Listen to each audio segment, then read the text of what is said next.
La incertidumbre es la señal de estos tiempos. No tenemos certeza de nuestro trabajo, de nuestros ingresos o nuestra propia salud. Vivimos en un estado de ansiedad, preocupados por lo que va a suceder. Esto representa un gran reto para nuestra salud mental, y cuando el estrés se prolonga, nos asocia al riesgo de síntomas depresivos. Todo esto lo asegura el Dr. Felipe Vázquez Estupiña, psiquiatra y gerente médico del Sistema Nervioso Central de la farmacéutica GSK. La incertidumbre no es algo nuevo. El pueblo de Israel la padeció durante el periodo posterior al exilio babilónico. Este periodo estuvo marcado por la inestabilidad política en la región, ya que Judea era una provincia persa, sometiendo al pueblo a la incertidumbre y al control extranjero. Las constantes rebeliones en la región también generaban un clima de inseguridad. Además, el pueblo de Israel enfrentaba amenazas por parte de sus vecinos, como Samaria y Moab, lo cual generaba temor e incertidumbre sobre su seguridad. Asimismo, tenían dificultades económicas, ya que la reconstrucción del templo era una empresa costosa que demandaba grandes recursos. La precaria situación económica del pueblo, después del exilio, intensificaba la incertidumbre. Además, recordemos la sequía que atravesó debido a su corazón duro y a su falta de disposición para arrepentirse, lo cual afectó su producción. Durante el exilio, el pueblo de Israel estuvo expuesto a las religiones paganas de las naciones vecinas, lo que generó un sincretismo religioso que debilitó su fe en Dios. Pero veamos qué dice Dios al respecto de la incertidumbre, qué es lo que hace en medio de ella y la confianza y esperanza que nosotros tenemos como sus hijos y siervos. Así que abre tu Biblia en el verso número 20 del capítulo 2 de Ageo. Vamos a dar lectura al texto que nos dice: vino por segunda vez palabra de Jehová a Ageo en los 24 días del mismo mes, diciendo: habla a Zorobabel, gobernador de Judá, diciendo: yo haré temblar los cielos y la tierra, y trastornaré el trono de los reinos, y destruiré la fuerza de los reinos de las naciones. Trastornaré los carros y los que en ellos suben, y vendrán abajo los caballos y sus jinetes, cada cual por espada de su hermano. En aquel día, dice Jehová de los ejércitos, te tomaré, oh Zorobabel, hijo de Salatiel, siervo mío, dice Jehová, y te pondré como anillo de sellar, porque yo te escogí, dice Jehová de los ejércitos.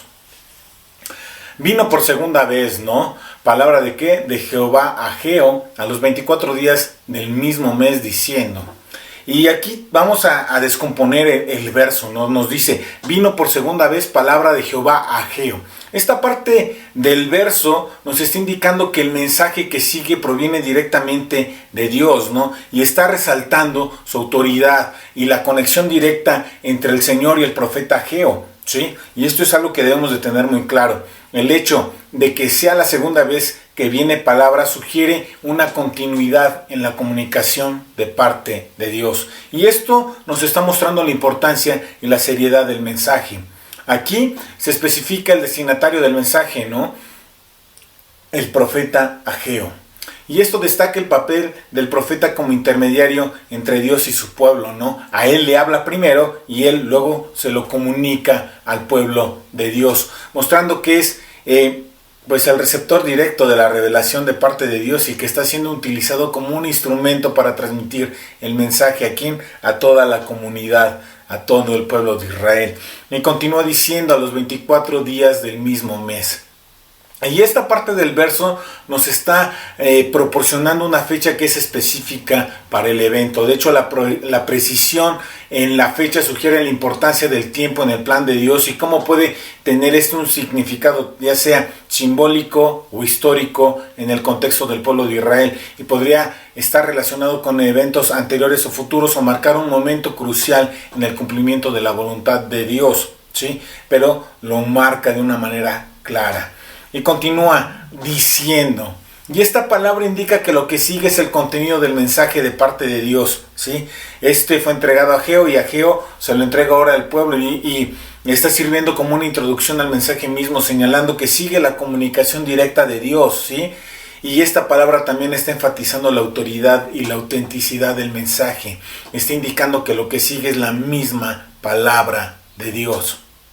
Hoy, el Señor nos habla a través del profeta Ageo, recordándonos su autoridad divina y su constante cuidado por nosotros. Su palabra viene a nosotros por segunda vez con un mensaje de esperanza y renovación. Debemos recordar la autoridad de la palabra de Dios. Es la voz del Creador del universo, que nos ama y desea lo mejor para nosotros.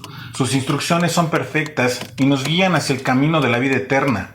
No hay nada más importante que obedecer su palabra y vivir de acuerdo a sus principios. Así que ten confianza en la comunión con Dios. Él siempre está presente y activo en nuestras vidas y se comunica con nosotros a través de su palabra, la oración y la guía del Espíritu Santo. No debemos de temer a los desafíos ni a las dificultades, porque Dios está con nosotros y nos dará la fuerza que necesitamos para poder superarlos. Aprendamos a discernir el tiempo de Dios. Dios tiene un plan perfecto para cada uno de nosotros y debemos estar atentos a los eventos y a las señales que nos indican su voluntad. Pidamos a Dios que nos dé sabiduría para poder discernir su plan y seguirlo con fidelidad. La Biblia es nuestra guía para vivir una vida victoriosa. Leamos la palabra de Dios con atención, meditemos en ella y dejemos que transforme nuestro corazón y nuestra mente. Hermanos, no perdamos la esperanza. Dios está con nosotros y nos guiará hacia un futuro glorioso. Confiemos en su palabra, sigamos sus instrucciones y vivamos una vida que le honre y glorifique. Y el verso 21 nos dice, habla Zorobabel, gobernador de Judá, diciendo, yo haré temblar los cielos y la tierra. Vamos a descomponerlo. Y nos dice, habla Zorobabel, gobernador de Judá. Esta parte del verso nos está indicando que el mensaje está dirigido específicamente a Zorobabel. Zorobabel fue el líder importante en la comunidad judía durante el periodo de la reconstrucción del templo, ¿sí? El hecho de que el mensaje esté dirigido a él está resaltando su papel crucial en el cumplimiento de los planes de Dios en medio de su pueblo. Y aquí se menciona el título de Zorobabel, gobernador de Judá, lo que está señalando que su autoridad política y su liderazgo en la región de Judá. Y esto, hermanos, está destacando lo que es ese contexto histórico del mensaje y la importancia de Zorobabel como líder del pueblo judío en ese momento. Continúa, diciendo, yo haré temblar los cielos y la tierra.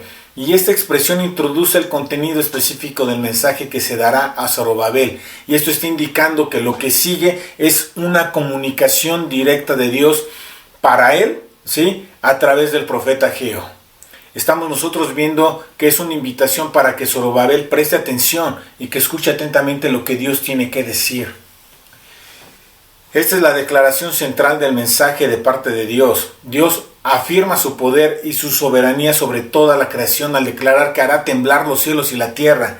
Y esta expresión poética es una metáfora que sugiere una intervención de parte de Dios, pero que va a ser a gran magnitud, un acto de juicio o transformación incluso a nivel cósmico, ¿sí? Que va a tener repercusiones en toda la creación. De hecho, es una afirmación de la autoridad suprema de Dios sobre todo lo creado y la capacidad que Él tiene para intervenir en los asuntos humanos según su voluntad. El mensaje de Dios a Zorobabel, gobernador de Judá, resuena con un poder y una esperanza que podemos aplicar a nuestras propias vidas. En este mensaje encontramos una fuente de confianza, encontramos expectativa y también podemos ver la obediencia y la responsabilidad que tenemos y cómo todo esto nos impulsa a vivir una vida victoriosa en Cristo. Confiemos en la soberanía de Dios. Él es el creador del universo y tiene control absoluto sobre todo lo creado. No hay nada que se escape a su poder y conocimiento. Esta verdad nos da una seguridad inquebrantable en medio de las tormentas de la vida, porque sabemos que podemos esperar la intervención de Dios. Dios no está distante ni inactivo. Él se involucra en los asuntos humanos para cumplir su plan perfecto. Esta promesa nos llena de esperanza y nos anima a esperar con fe su acción en nuestras vidas y en el mundo. Seamos obedientes a la voluntad de Dios. Es nuestra responsabilidad. Debemos seguir sus mandamientos, amar a Dios y a las personas. Esta obediencia es la mejor manera de honrar a Dios y de experimentar su bendición. Asimismo, recordemos los líderes cristianos que tenemos una responsabilidad especial. Debemos de usar la autoridad para servir a su familia, a su pueblo, promover la justicia y la paz y de ser ejemplos de obediencia a Dios. Finalmente podemos tener esperanza en el futuro. Aunque el mundo enfrenta muchos desafíos, Dios tiene un plan para poder restaurarlo y establecer su reino de paz y justicia. Esta esperanza nos motiva a cada uno de nosotros a trabajar por un futuro mejor para nosotros y para las generaciones venideras en Él. Así que no perdamos la fe. Dios está con nosotros y nos guiará hacia un futuro glorioso. Confiemos en su poder, obedezcamos su palabra y vivamos una vida plena que le honre y glorifique. Y trastornaré el trono de los reinos y destruiré la fuerza de los reinos de las naciones. Trastornaré los carros y los que en ellos suben, y vendrán abajo los caballos y sus jinetes, cada cual por la espada de su hermano. Y nos señala, ¿no? Trastornaré el trono de los reinos. Esta parte del verso indica una acción de Dios en la que promete derribar o derrocar los tronos de los reinos. Y esto está sugiriendo un acto de juicio, ¿sí?, para los reinos aquí en la tierra y para ese poder político. En esos momentos en que ellos tenían esa incertidumbre de lo que podían hacer los demás pueblos en su contra, ¿sí?, porque estaban a la vista de los ojos humanos desprotegidos, aquí Dios les está diciendo: no te preocupes, yo me voy a ocupar y encargar de cada uno de ellos. Y destruiré la fuerza de los reinos de las naciones. Aquí se menciona la destrucción de la fuerza militar de los reinos de las naciones gentiles. Esta declaración está sugiriendo un juicio sobre las potencias mundiales que se oponen a los designios de Dios o que están actuando en contra de su pueblo. De hecho, es una afirmación de la autoridad de Dios sobre los poderes de la tierra y la capacidad que tiene para intervenir en la historia humana.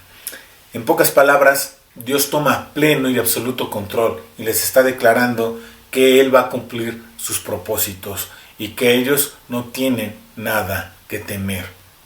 Continúa diciendo: trastornaré los carros y los que en ellos suben, y vendrán abajo los caballos y sus jinetes. Esta parte del verso está describiendo una acción que es específica de parte de Dios. Él va a hacer volcar esos carros, ¿no?, y a quienes los ocupan. De hecho, hermanos, si recuerdas, ya lo habíamos comentado anteriormente, pero los carros en la antigüedad eran símbolos de poder militar y fuerza, ¿no? Es como ahora tener una bomba atómica o esos misiles de largo alcance, ¿no?, que ya van a una velocidad sónica, ¿no? Entonces, ese poderío militar le está diciendo: ¿sabes qué? No hay ningún problema, yo controlo todo esto y yo puedo hacer esto, ¿sí?, derribarlos por completo. Y esta imagen está visualizando la derrota, ¿no?, y la desintegración del poderío militar de las naciones que se encuentran a sus alrededores, ¿no? ¿Bajo qué? Bajo el juicio de Dios. No lo iba a hacer Zorobabel, Dios se iba a encargar de cada uno de ellos. Y aquí se describe el resultado de la intervención de Dios, ¿sí?, la caída de los caballos y sus jinetes. Y continúa diciendo el verso: cada uno por la espada de su hermano. Y esta imagen está ilustrando lo que es el caos, la destrucción que acompañan al juicio de Dios. Incluso, ¿sí?, los aliados se vuelven en contra unos a otros, ¿no? Y esto es realmente una demostración de la justicia de Dios y la capacidad que tiene para revertir las circunstancias en beneficio de su pueblo. En ese mensaje encontramos una fuente de confianza, de esperanza y de transformación. Dios nos recuerda que Él es el soberano absoluto, que tiene control de todo lo creado y que al final Él va a establecer su reino de justicia y de paz. Así que ten confianza en la justicia de Dios. Él es un juez justo que defiende a los oprimidos y castiga a los malvados. Esta verdad nos da la seguridad de que el mal no quedará impune y que el bien siempre triunfará. Así que ten esperanza en la intervención de Dios. Él no está de brazos cruzados mientras el mal prospera. Él interviene en la historia humana para cumplir su plan perfecto y proteger a su pueblo. Esta esperanza nos anima a seguir adelante en medio de las dificultades, confiando en que Dios tiene control. No pierdas la fe. Dios está con nosotros y nos guiará hacia un futuro glorioso. Confiemos en su justicia, esperemos en su intervención divina y vivamos una vida que le honre y glorifique. El verso 23 nos dice: en aquel día, dice Jehová de los ejércitos, te tomaré, oh Zorobabel, hijo de Salatiel, siervo mío, dice Jehová, y te pondré como anillo de sellar, porque yo te escogí, dice Jehová de los ejércitos. Y vemos esta frase, ¿no?, en aquel día.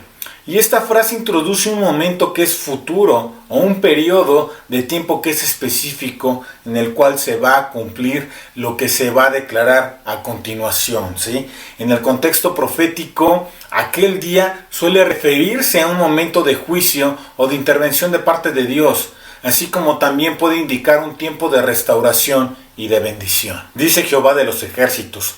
Esta declaración establece la autoridad y la legitimidad del mensaje que se va a comunicar, indicando que proviene directamente de Dios, quien es el Señor de los ejércitos celestiales.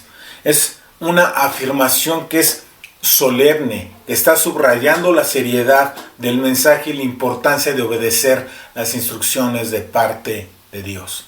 Continúa: te tomaré, oh Zorobabel, hijo de Salatiel, siervo mío, dice Jehová. Aquí Dios se dirige específicamente a Zorobabel, lo está identificando como su siervo, y esto es algo que hay que puntualizar, porque es una designación que resalta la relación especial entre Zorobabel y Dios. Cuando nosotros llamamos a Dios nuestro Señor, es esto a lo cual estamos puntualizando, esa relación que hay entre Dios y cada uno de nosotros. Y aquí está mostrando que Él ha sido elegido y ha sido comisionado por el Señor para un propósito que es específico. Es una declaración de la elección de parte de Dios y el favor que Él tiene hacia Zorobabel, al igual que lo tiene por ti y por mí. Y le dice también, ¿no? Y te pondré como anillo de sellar. Esta imagen está sugiriendo la exaltación y la autoridad que Dios otorga a Zorobabel. El anillo de sellar era un símbolo de autoridad y de poder en el mundo antiguo. Era utilizado para sellar documentos y hacer proclamaciones oficiales. Y esta promesa indica que Zorobabel está establecido como un líder y un representante de Dios con autoridad para llevar a cabo su voluntad. Y continúa el verso diciendo, porque yo te escogí, dice Jehová de los ejércitos. Y sabes algo, hermano, esta afirmación reafirma la elección divina de Zorobabel y la autoridad detrás de su nombramiento como líder. Está indicando que la posición y la autoridad de Zorobabel no son el resultado de sus propios méritos o de sus esfuerzos, sino que son el resultado de la elección y el favor de parte de Dios. De hecho, es una afirmación de la soberanía de Dios en la selección de sus siervos y el cumplimiento de sus propósitos. Y cuando vemos todo esto, es realmente sorprendente. En su mensaje encontramos un poderoso llamado a la confianza, la obediencia y la esperanza. Dios nos recuerda que Él es quien nos elige y nos da un propósito único en su reino. Dios nos ha escogido para un propósito especial y no hay nada que pueda frustrar su plan. Esta verdad nos da la seguridad de que nuestras vidas tienen un significado y que no estamos aquí por casualidad. Aunque el mundo enfrenta muchos desafíos, Dios tiene un plan para poder restaurarlo y establecer su reino de paz y de justicia. Esta esperanza nos anima a seguir adelante con confianza, sabiendo que Dios siempre va a triunfar sobre el mal. Así que, hermano, obedezcamos a Dios y sigamos su voluntad. Esta obediencia no es una carga, sino un privilegio. Es la mejor manera de cumplir el propósito para el que fuimos creados y de experimentar la verdadera vida abundante en Él. No perdamos la fe. Dios está con nosotros y nos guiará hacia un futuro esperanzador. Confiemos en sus propósitos, obedezcamos su voluntad y vivamos con esperanza en el cumplimiento de sus promesas. Así que, hermano, hoy nuestro Señor y Dios nos dice que no tengamos miedo a la incertidumbre, que tenemos que esperar en Él y Él va a obrar. Aún en medio de las circunstancias más difíciles y adversas, nosotros podemos esperar y confiar en Dios en todo momento y en todo tiempo. Recuerda que Él es fiel a sus promesas y Él va a estar ahí junto con nosotros. ¿Qué es lo que tenemos que hacer? Ser obedientes a Él, caminar tomados de su mano y alinear nuestra vida a Él. Te digo algo, es lo mejor que podemos hacer para poder vivir esa vida abundante que tanto desea darnos. Así que ya lo sabes, hermano. Vivamos esperando en Dios. Confiemos en Él. Tengamos una fe plena y completa en Dios. Que tengas una gran noche, familia. Te amo. Bendiciones. Bye.